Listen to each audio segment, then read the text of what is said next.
Because the black American man, we're the only people that's a direct threat to systematic white supremacy globally because we know what it is. And we've been the ones who constantly challenged it. When you look at history, black American men, we have been consistent in challenging systematic white supremacy, going back to Denmark Vesey, going back to Nat Turner, going back to Noble Drew Ali, going back to W.E.B. Du Bois, going back to Marcus Garvey, going back to Elijah Muhammad, going back to Malcolm X. I mean, we've been constantly, and their sisters too. We got the Harriet Tubmans and all that. But consistently challenging white supremacy, going directly after it, it's been black American men. That's not to Frederick Douglass. That's not to diminish anybody. But going for the jugular, going directly at systematic white supremacy. Because we can't be co-opted. There's never been a white men's movement that tried to co-opt us like they did black women. A white woman's movement tried to fake co-opt black women. They didn't give a fuck about black women. But they did a fake co-opt of black women. There has never been a movement co-opting black men in large numbers. So we've always been a challenge to that. So there's always been extra contempt and vitriol towards the black American man. So what they will do when they see black men and women getting momentum, they will pull the sisters to the side and give them fake praise, not because they like black women. I want sisters to understand this. These white supremacists giving you fake praise, they can give less than a shit about you, and you know that deep down. But a lot of people will be like, okay, I'll take the fake praise, lie to me. I like a lie. So the fake praise they're giving you is more contempt for us. It's really backhanded contempt for black American men. Because you're so strong, look at you. You went and voted, man. You black women are just amazing. We got to give you all the credit for getting Roy Moore out of there. And that was very deliberate. Understand that. It's basically the same amount of black men down in Alabama. Almost the same amount of black men voted as the same amount of black women. If, let's say, 10 black women walked in a room and 7 black men walked in a room and they went in and voted the same, and somebody turned around and said, hey, man, you 10 black women were great. You 10 black women were phenomenal. If it weren't for you 10 black women, man, I don't know what we'd be doing right now. So you're deliberately ignoring the 7 brothers over here. That's exactly what they did in Alabama. They were going out of their way to contemptuously dismiss black men. But notice, we didn't trip on that. We didn't trip on that. Black men, yes, it was like 93% black men. That's a hell of a number. That's damn near the same. And they act like brothers didn't show up at all. If you let them tell it, we didn't show up at all. Damn near the same amount of brothers showed up as sisters, and they act like we didn't show up at all. They went out of their way to dismiss us. And notice, brothers, we didn't trip on that. We did not trip on that. We weren't jumping up talking about, hey, man, you got to give us some shine, too. No, we just want the job done. Even though it didn't get done like we supposed to, we should have been more strategic as far as that.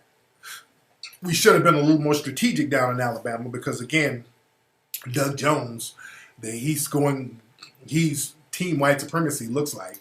Because I heard that his whole cabinet is basically people in the dominant society. They ain't got no black folks. And he's done nothing and not going to do anything for black society. Man. But like I said, brothers weren't really tripping on, hey, give me credit, give me credit. We weren't tripping on that. Let's just get the job done. And the thing is, we got to understand when a lot of these sleeper cell bedwenches are out here talking about systematic racism and non-justice, are they really trying to replace the system with justice? Or are they just trying to get a certain position on the plantation? Let me get deep, as our brother Zoe Williams says. a lot of these women who talk against systematic racism, they might talk against non-justice, but I want you to notice something. Whenever we start getting stuff done, and usually a lot of brothers are putting stuff together to get it done, to get solutions for it, getting some points on the board, getting some tangible resources, or getting somebody up out of office. Whenever we start doing that, or whenever we start producing something that's tangible, something that can be distributed, something that can be monetized, all of a sudden, those sleeper cell bedwenches start jumping up trying to sabotage it. And then we see the bedwenches coming up, well, what about us? We're out here protesting. Now you see bedwench talk. Now you see the eyes bucking. You understand? You watch these people. They'll sit up talking about white supremacy this, white supremacy that, but when we start getting shit done, all of a sudden they start attacking black men.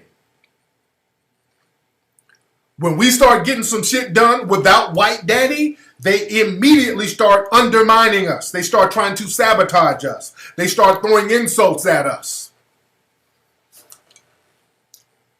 Whenever we start moving shit without white mommy and white daddy, whenever we say we ain't asking for permission for shit, we're going to go ahead and do this on our own.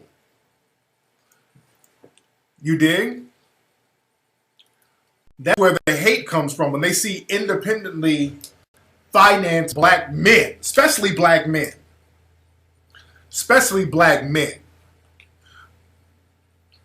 When you see a black man who's not bowing and scraping and getting stuff done, notice the vitriol coming from especially Shea Butter Twitter and The Root, those Shea Butter pockets, The Root, Ebony, Madame Noir, all those little bedwench plantations online.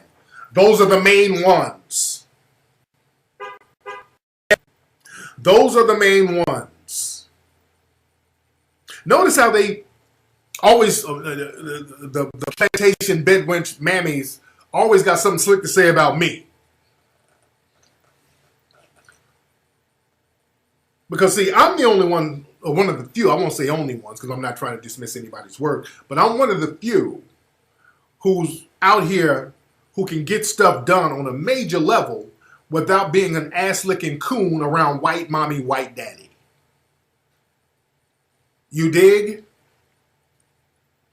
And what happens is that a lot of these bedwenches and coons, especially these bedwenches who pretend to be pro-black, when they see a brother do it independent of white mommy, white daddy, they're like, okay, let me put that Negro in his place for you, white mommy, white daddy. Understand, the biggest threat to black men are white supremacist males, bedwench, Negro bedwenches, and the white supremacist female. The Negro bedwenches are more dangerous than the white supremacist female. And the Negro bedwenches don't represent black women as a whole at all. Let's be very clear. The Negro bedwenches do not represent black women as a whole. But understand, the Negro bedwench is more dangerous than the white supremacist female.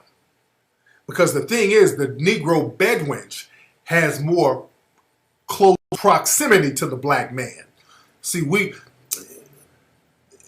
you let your guards down and you don't know who's a damn sleeper agent or not. That's the problem. Like when the white supremacist female come around, we can kind of sense it if you're not a butter biscuit eating coon with your damn dick out. But we kind of know, we can kind of sense when the white supremacist female comes around. But you know, a lot of brothers don't know and a lot of sisters don't know when we have a shea butter bedwench in our mix. Understand, like I said, the Negro bedwench female and the white supremacist male are extremely dangerous to black men. Understand, Dr. Martin Luther King was assaulted twice. Well, no, he was assaulted like in the civil rights movement where he was getting beat up with rocks by white supremacist males. But understand, Dr. Martin Luther King was assaulted by white supremacist men and a crazy fucking Negro bedwench. Do you know, we know that James Earl Ray, whoever, a white supremacist, shot Dr. King. We know that. We know that white supremacist males beat him up, marching in in Chicago and all these other places. Do you know a crazy Negro mammy stabbed Dr. Martin Luther King?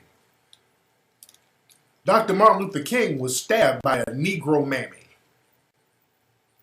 It was a Negro mammy who stabbed and almost killed Dr. King. Stabbed him in the chest. Yeah, y'all didn't know that. A lot of folks, we don't talk about that. Yeah, we don't talk about that. We don't talk about that. We got to talk about this fucking Negro bedwench mammy problem we got. They're dangerous, dude. Yeah, Dr. King was stabbed by a mammy. Yeah, was it in his heart? I heard it was near his heart. Now, I heard that when he was in the hospital, if he had sneezed, he would have died. Google that. Google that. I think, wasn't she stabbed him with a file, a nail file or some shit? Some kind of file she stabbed him with. A letter opener, that's what it was. Yeah, I knew it was some kind of strange object. Yes, she stabbed him with a letter opener. This crazy fucking mammy. See, that's the thing, man. We got these hateful ass mammies around us. You dig? We're gonna have to address that shit. Nigga said Oprah stabbed Dr. King. Stop it. Man. What's her name? Isola Curry? Was that her name? Hold on. Look up Isola Curry. Hold on one second. Hold on. Yeah, a lot of folks don't know that. See, that's why I do history films. I'm a historian. A lot of shit that we don't know. A lot of stuff they keep hidden. There's a lot of shit that's hidden. You dig?